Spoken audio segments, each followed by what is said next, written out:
দেখো, ছোটোবেলায় রঙ বেরঙের জিনিস যেভাবে আমাদের আকর্ষিত করতো, সেটা ভালো কি মন্দ যাচাই করার আগেই আমরা যেভাবে কিনে ফেলতাম, ঠিক সেরকমভাবেই বড় হওয়ার পরও এই চকলেটগুলো দেখে আমি আমার লোভ আর সামলাতে পারলাম না।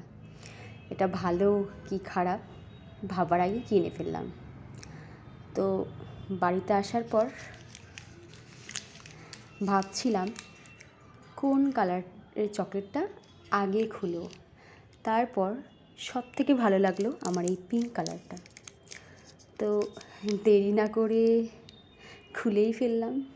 আর দেখো, দেখতে তো ঠিকঠাকই ছিল।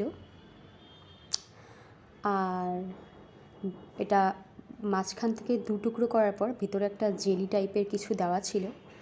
আর খেতেও কিন্তু বেশ ভালোই ছিল।